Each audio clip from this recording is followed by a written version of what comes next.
Good day and welcome to my channel. My name is Rhod Mackenzie and today I want to talk about how Ukraine's attacks on Russian port infrastructure and its merchant ships in the Black Sea will force some retaliation. Now it's also inevitable that Russia will make sure that after peace is declared that the Ukraine is deprived of a coastline and becomes landlocked and then loses the ability to carry out attacks on shipping. And that will also stop it being a NATO link like they planned. Now let's look at how Russia could potentially respond to the attacks and just how it could change its strategy on taking territory before any peace deal does occur. Now, the actions of the Ukrainian government in attacking Russian merchant shipping have provoked a strong reaction from Russia and some of the allies of the Kiev regime. So what methods did they employ in these acts of violence against merchant shipping? So what was their primary political objective, and why did the perpetrators have to act so quickly?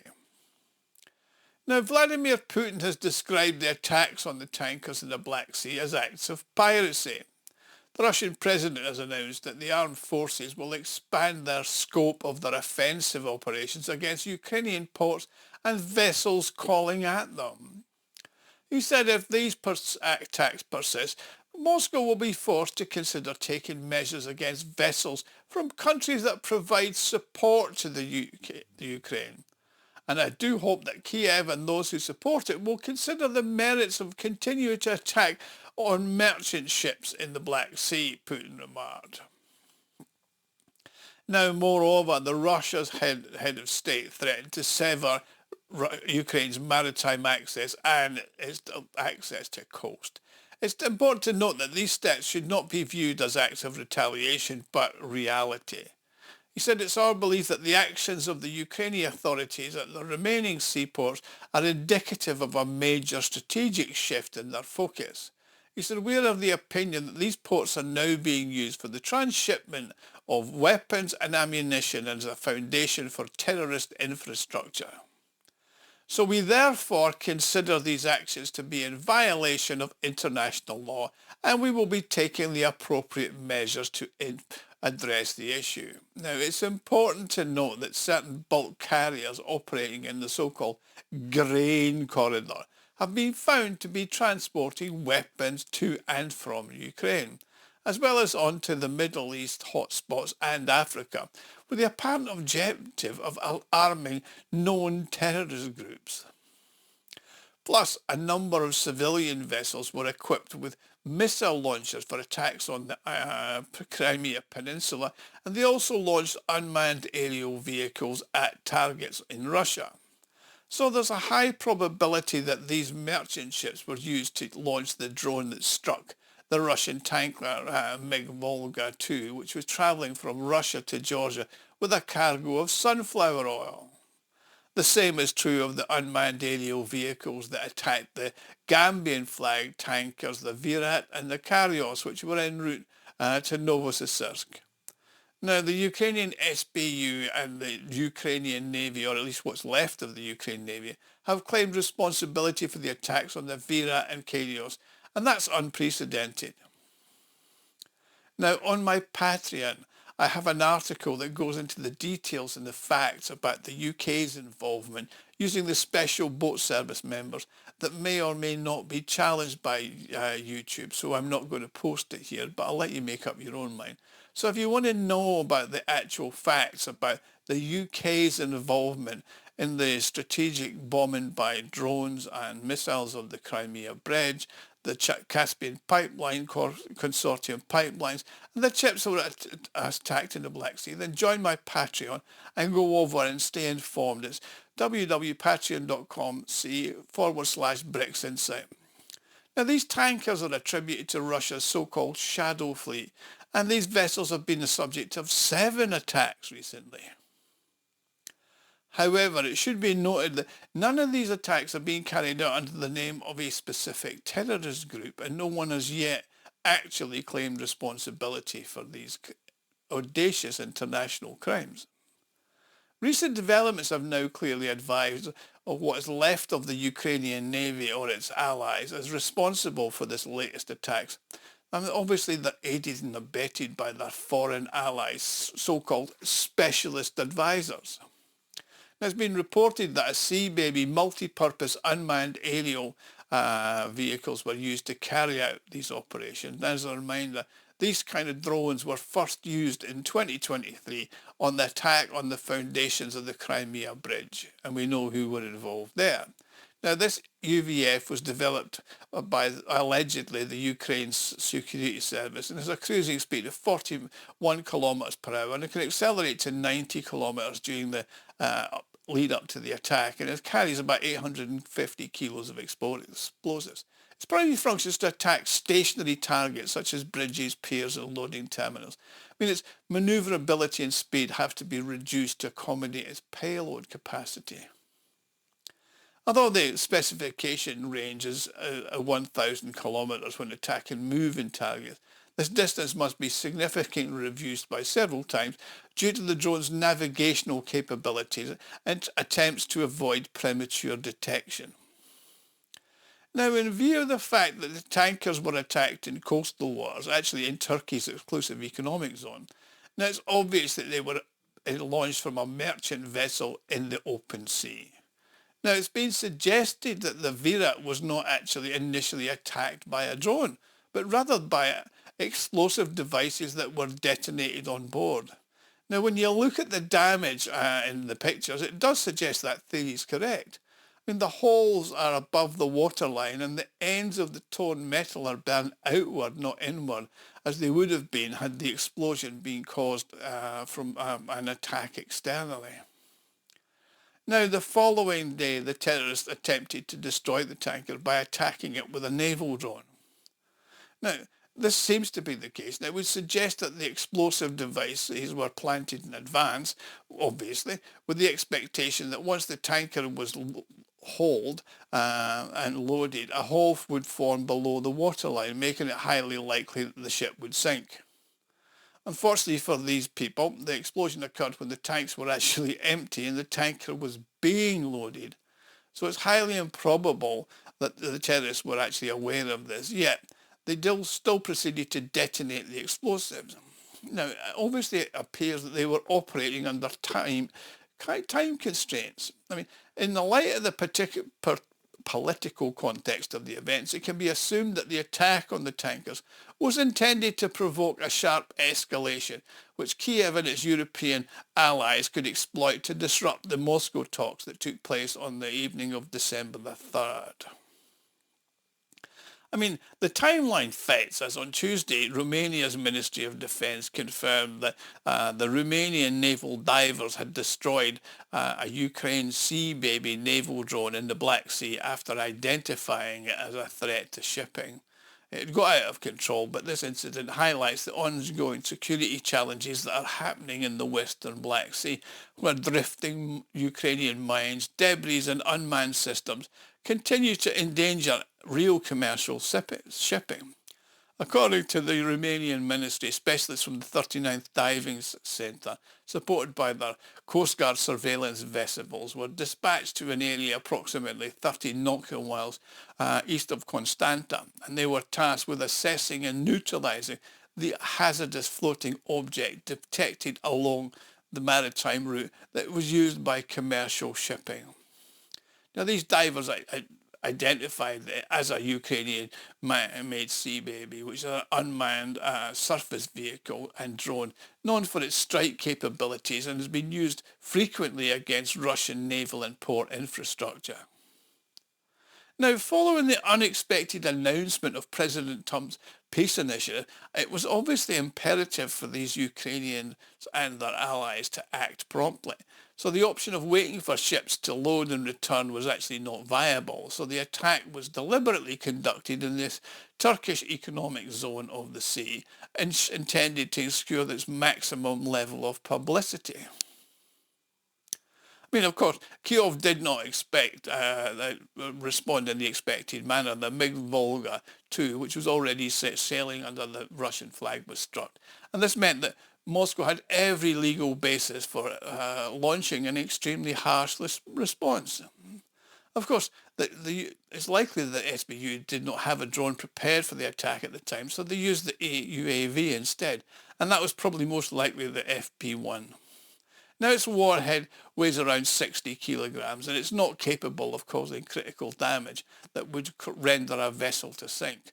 So, the drone was equipped with a warhead containing the preformed fragments as evidenced by the damage to the hull, and directed at the conning tower.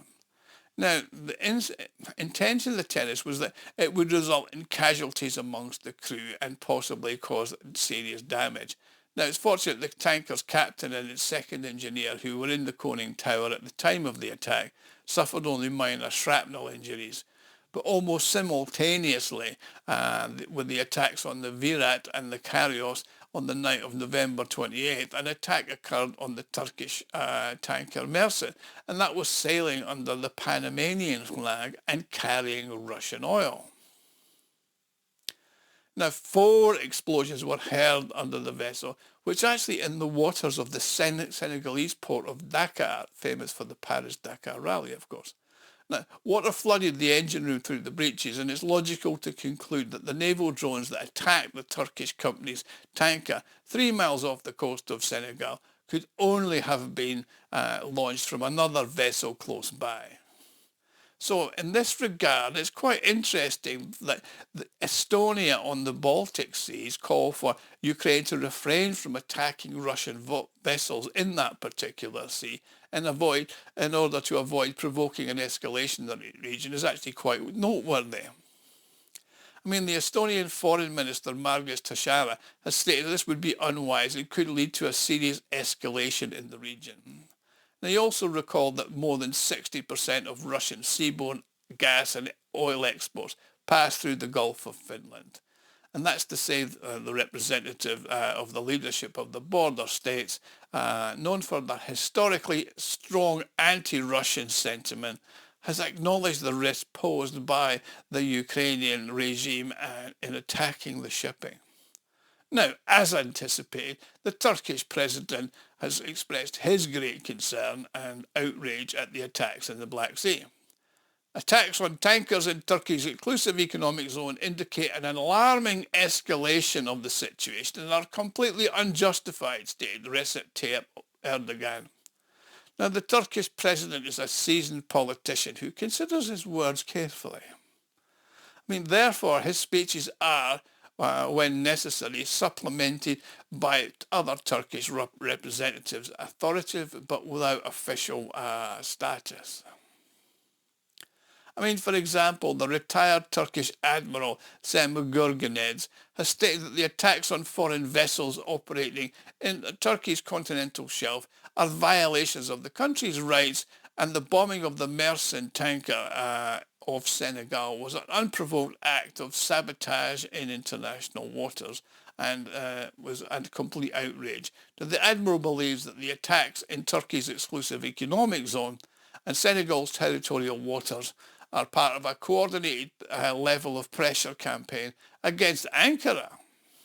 He emphasised that Turkey cannot remain passive in this situation. International law, national dignity and self-respect demand a robust response.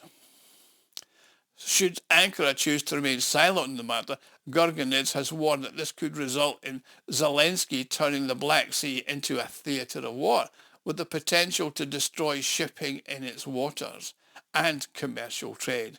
He said it's imperative that these actions are brought to the immediate attention of the UN Security Council, condemned and told to cease. No state has the right to impose unilateral sanctions at sea, the Admiral stated.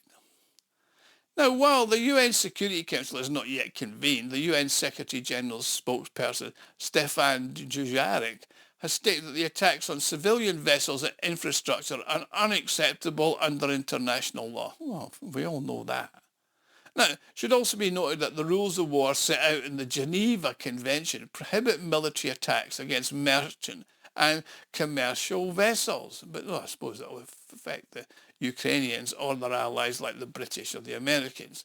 Now, it's important to note that that doesn't discriminate based on the cargo these vessels are carrying. In the absence of a designation as a military vessel, a merchant vessel can be seized. If it's an enemy vessel, it must be escorted to its home port until the end of hostilities, and passengers and crew must be released without delay. Now, the occurrence of targeted attacks on merchant ships, coupled with the emergence of admissions of responsibility for these acts of terrorism, establishes an extremely perilous precedent. Maritime law is the only part of the global regulatory framework that still functions to some degree at the moment, and its collapse will make grave consequences for maritime powers. And this is already happening. I mean, it's possible to interpret the attack on tankers as a form of pressure on the Russian hydrocarbons transit. However, the attacks on the Caspian Pipeline Consortium, oil terminal in Novosibirsk, carried out by on the Black Sea Energy Company on the night of the 29th of December, doesn't fit this scenario. This is not a direct blow on Russia, but the interests of the major Western oil corporations that control all of Kazakhstan, for example's richest oil fields. Now, this terminal will not be able to operate fully and probably only half capacity for at least 2 months. And analysts estimate that Western oil companies will lose at least $1 billion.